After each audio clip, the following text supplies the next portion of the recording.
Assalamualaikum Bu Catur. Waalaikumsalam Pak Imam.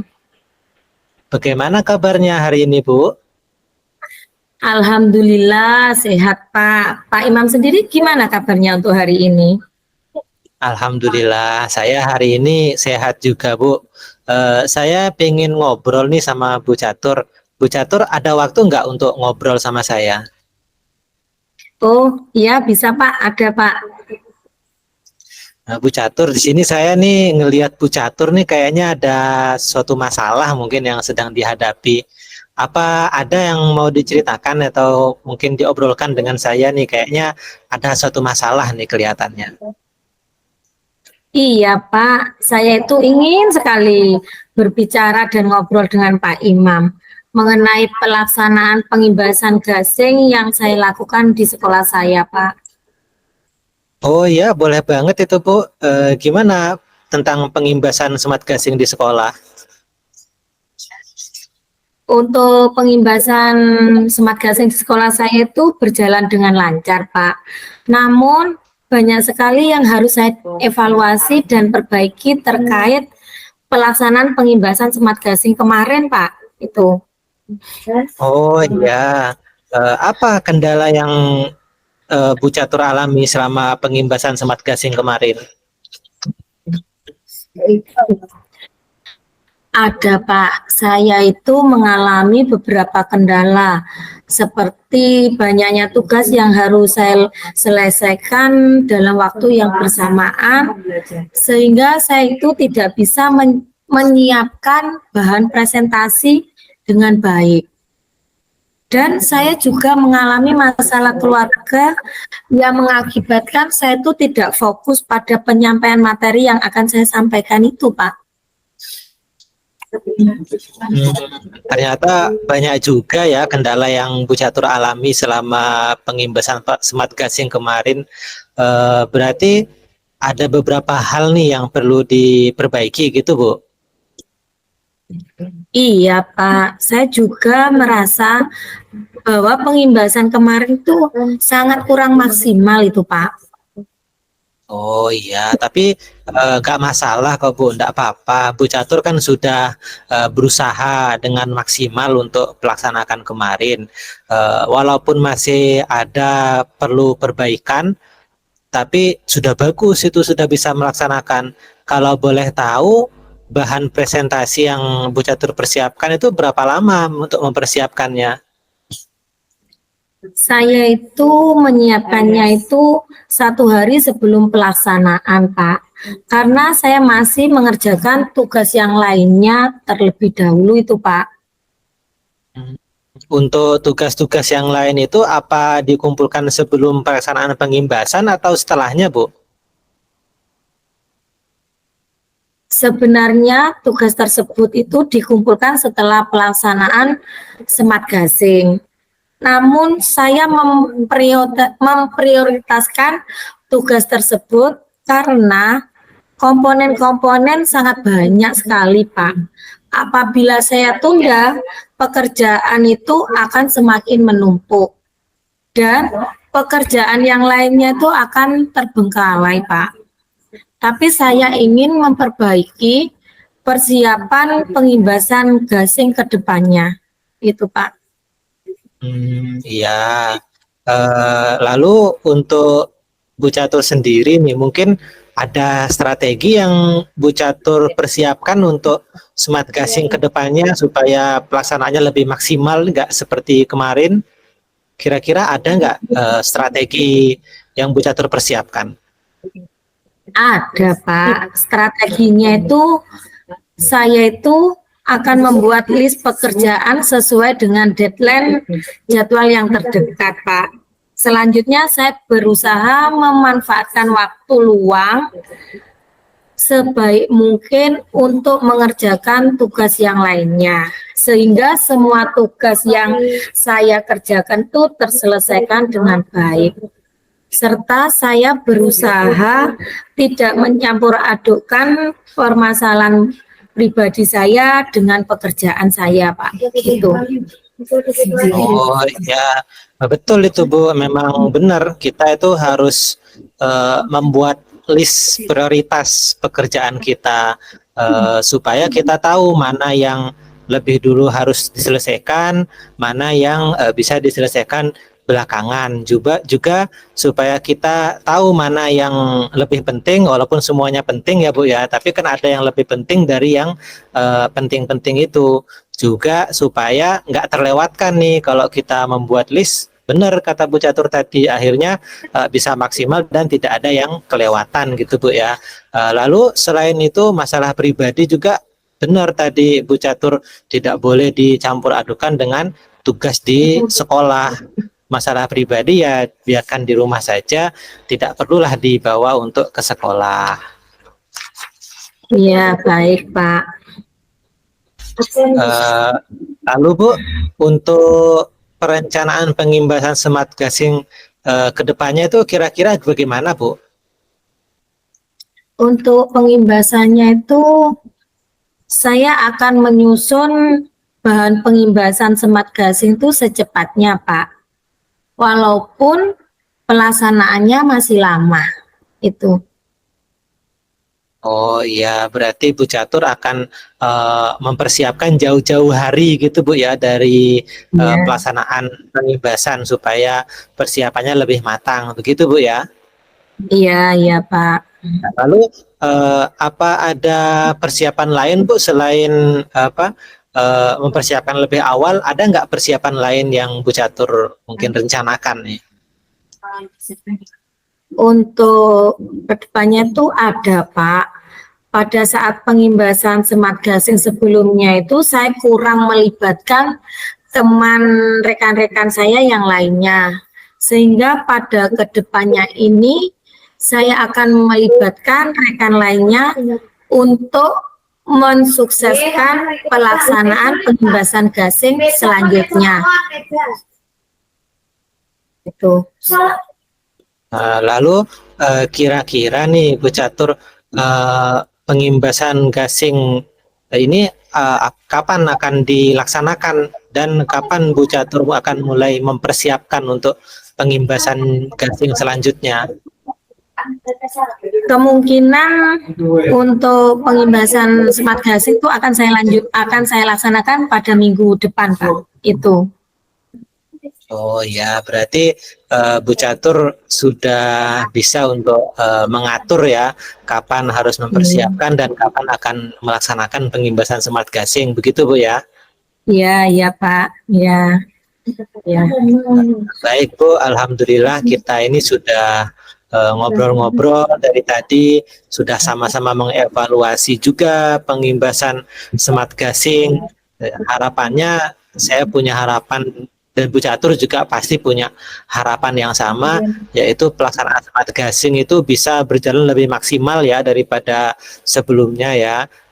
Dan juga semoga dengan kita ngobrol ini ada manfaat nih untuk saya dan juga Bu Catur, begitu Bu ya. Iya Pak, iya Pak, amin Pak. Terima kasih ya Pak ya atas bantuannya. Saya sudah dibantu untuk menemukan solusi dan tindak lanjut pengimbasan smart gasing selanjutnya itu Pak. Ya, sama-sama Bu Catur. Ya, terima kasih juga udah mau nemeni saya ngobrol nih siang ini untuk melakukan coaching nih. Terima kasih banyak Bu ya. Iya Pak, sama-sama. Ya. Oke, saya tutup pertemuan hari ini Bu ya. Saya izin pamit dulu. Assalamualaikum warahmatullahi wabarakatuh. Waalaikumsalam warahmatullahi wabarakatuh.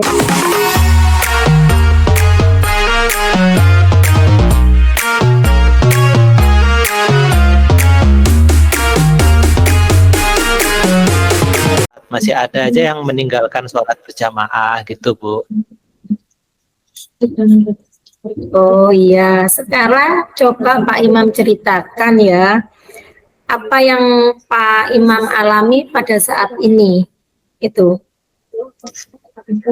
Gini Bu, saya ini punya masalah dalam proses saya untuk menilai anak-anak tentang nilai moralnya, nilai sikapnya dalam pelajaran agama Islam. Karena nilai agama Islam ini kan tidak hanya melulu nilai hasil dari ujiannya anak-anak, tapi sikapnya juga kita lihat. Nah, pada saat kegiatan di luar, saya itu tanya ke anak-anak untuk menilai sikapnya mereka tentang sholatnya. Nah, bagian itu menjawab sudah sholat. Ada juga sebagian yang jawabnya kadang-kadang. Tapi ada sebagian yang bahkan jawabnya itu sholatnya pun nggak ditegur sama orang tuanya, Bu. Jadi orang tuanya pun membiarkan anak itu sholat, tidak nggak diingatkan gitu. Nah, jadi saya tuh ngerasa kecewa, ngerasa sedih, prihatin. Apalagi kita ini seorang Muslim, Bu, kan sholat itu wajib ya untuk kita. Jadi saya ingin dapat solusi dari permasalahan ini. Gimana, Bu ya? Oh, baik, Pak. Jadi dari sini saya itu bisa menangkap ya permasalahan yang terjadi pada Pak Imam ya. Ada anak yang lupa untuk sholat dan ada juga orang tua yang tidak peduli ya Pak ya, atau Iya, tidak mengingatkan anaknya untuk sholat. Jadi ini menjadi permasalahan di dalam proses pembelajaran Pak Imam tentang nilai agama dan moral. Begitu nggih Pak? iya Bu. Karena kalau menurut saya itu sholat itu lebih penting bagi anak-anak daripada pemahaman yang lain. Karena sholat ini kewajiban juga untuk anak-anak. Nggih. Dari permasalahan yang Pak Imam hadapi ini, apa rencananya yang akan Pak Imam lakukan itu? Kalau saya sendiri Bu ya, sepertinya saya ini ingin memperbaiki dari proses pembelajaran saya agar bisa lebih baik kepada anak-anak supaya sholatnya juga bisa lebih baik untuk anak-anak murid saya. Benar sekali itu Pak. Jadi menurut Pak Imam itu untuk mencapai nilai agama dan nilai moral dengan baik itu anak tersebut harus sholat dan orang tuanya mendukung program pembelajaran kita nggih Pak nggih. Serta orang tuanya juga mau mengingatkan anaknya untuk sholat. Seperti apa itu Pak Imam? Caranya menurut Pak Imam itu?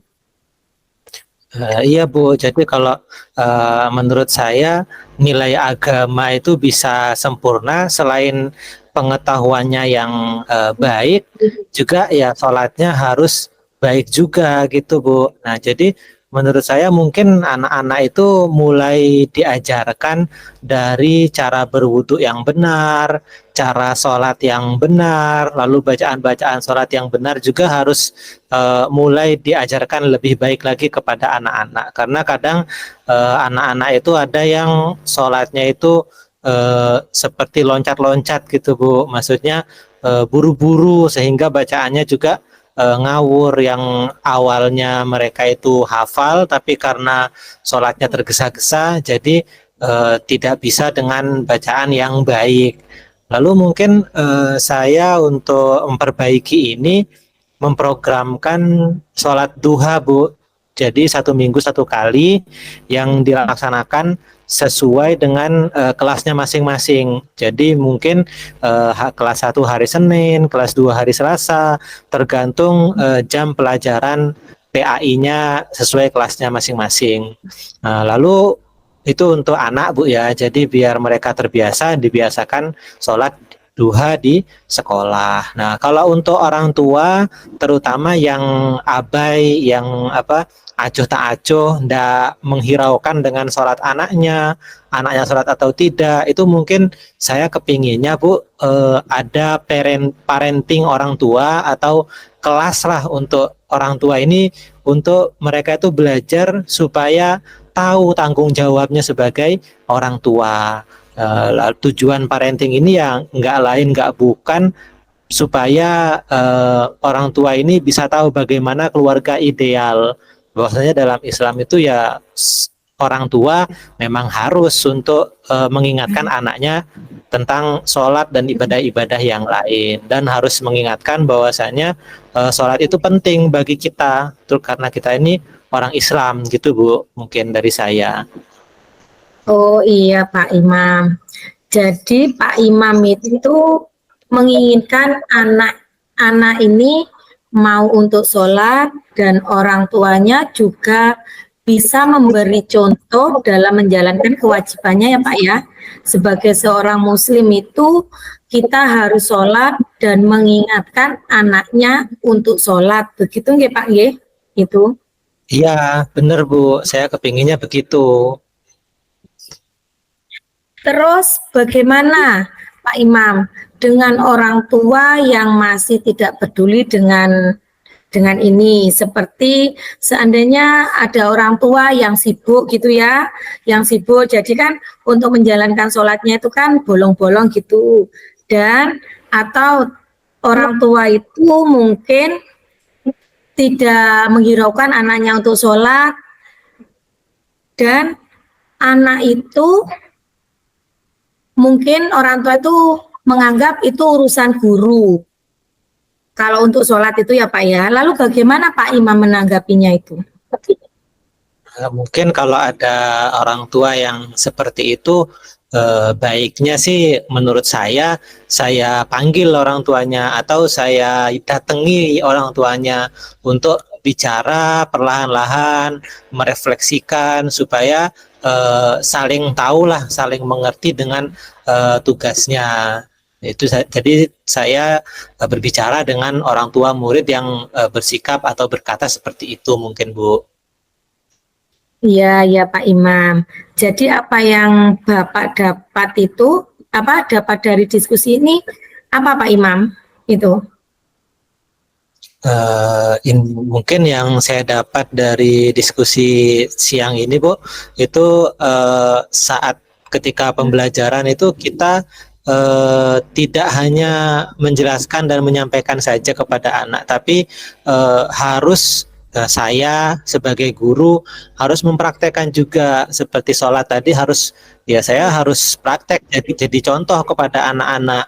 Nah begitu juga orang tua juga harus saya ajak supaya orang tua tidak seperti tadi Bu, karena anak-anak yang nggak sholat itu kan karena orang tuanya nggak sholat atau karena orang tuanya tidak mengingatkan untuk sholat nih, berarti orang tuanya juga harus jadi teladan untuk selalu melaksanakan sholat 5 waktu dan mengingatkan anaknya untuk sholat 5 waktu Bu. Jadi mungkin itu akan lebih baik kepada anak dan memudahkan saya dalam memberikan nilai di pelajaran agama Islam. Mungkin gitu Bu, menurut saya. Oh, okay. Itu menurut Pak Imam ya. Sekarang apa dukungan yang Bapak butuhkan untuk berjalannya kegiatan itu Pak Imam? Mungkin dukungan yang saya butuhkan itu Bu, dukungan dari kepala sekolah, lalu rekan sejawat, murid juga jelas saya butuhkan dukungannya mereka, lalu orang tua, karena dengan saya berkolaborasi dengan mereka semua tadi itu pasti ini akan lebih mudah bisa berjalan dan tingkat keberhasilannya akan lebih tinggi. Mungkin begitu Bu. Ya, bagus sekali Pak Imam. Memang kita perlu kolaborasi dan menjalankan kegiatan itu ya Pak Imam, karena kolaborasi ini semuanya itu beban yang yang berat itu akan bisa menjadi ringan Pak Imam. Itu. Iya Bu, dengan kolaborasi insya Allah lebih ringan juga saya untuk mengajak anak-anak ini rajin sholat berjamaah. Mudah-mudahan itu semua bisa diterapkan ya Pak Imam ya. Saya ingin lagi mendengar ceritanya kalau Pak Imam sudah melakukan kegiatan ini. Kira-kira kapan akan dilaksanakan kegiatan itu Pak Imam? Insya Allah saya akan secepatnya Bu untuk melakukan kegiatan yang tadi sudah saya rencanakan itu, mungkin ya minggu-minggu depan lah Bu, insya Allah. Ya, berarti minggu depan ya Pak ya? Itu.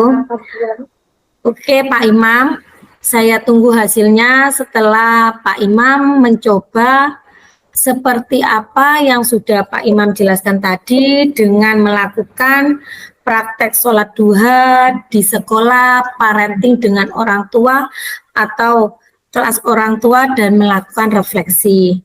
Luar biasa Pak Imam. Terima kasih banyak atas refleksinya dan sudah mengajak saya untuk refleksi pada hari ini. Sama-sama Bu Catur, terima kasih juga sudah menemani saya ngobrol dan mencari solusi atas apa yang saya alami hari ini, Bu. Sama-sama Pak Imam, sampai ketemu lagi ya Pak Imam ya. Assalamualaikum warahmatullahi wabarakatuh. Oke, sampai jumpa Bu Catur.